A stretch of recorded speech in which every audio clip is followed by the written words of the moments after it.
Les premiers, c'était surtout les papinades. Jean-Pierre Papin, magnifique sur des centres de Boli, Angloma, ça débordait, ça centrait, papinades. Ensuite, il y a eu une grosse déception de 94 avec le but de Kostadinov qui a fait mal à tout le monde.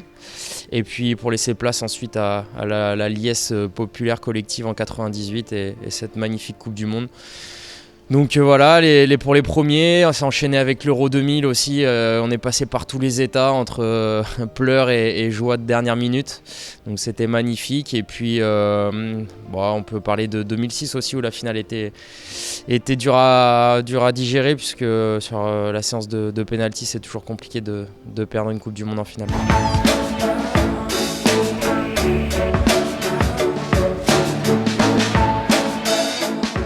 Moi, je suis supporter passionné. En tant que, on sait ce que c'est de jouer au foot, même quand on a 15, 16, 17 ans. C'est déjà un petit peu notre quotidien quand on veut en faire notre métier. Donc évidemment sans proche, même si on est tellement éloigné.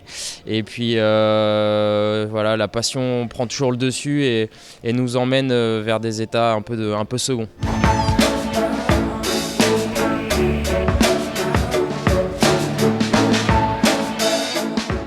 Plus j'ai grandi, plus c'était en groupe avec mes potes. Avant, c'était plus en famille quand j'étais petit et c'était l'occasion de se retrouver puisque à l'époque, il y avait beaucoup moins de matchs à la télé et donc du coup, réunion de famille se faisait autour des matchs de l'équipe de France.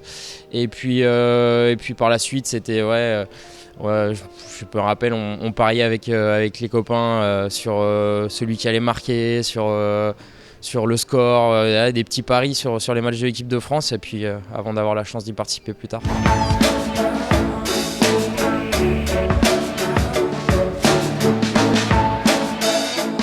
C'est quelqu'un qui soutient son équipe dans les bons et les mauvais moments, même si c'est évidemment plus facile dans les bons.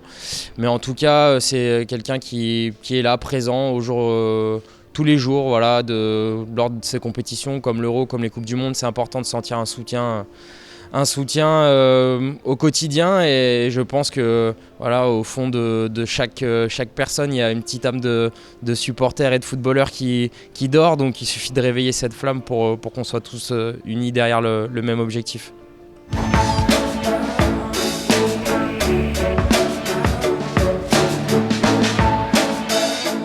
C'est hyper important, on l'a vu déjà si on fait les stats, on s'aperçoit que sur les 3 compétitions que la France a remportées, il y en a 2 à domicile. Donc le 12e homme, c'est vraiment, et je pense que c'est valable pour nous comme pour les autres nations, ça permet de se transcender, de donner le meilleur de soi. Et c'est pour ça que des fois on a l'impression que ça ne va pas changer grand-chose, mais si, ça a un rôle vraiment très important, ce rôle de supporter.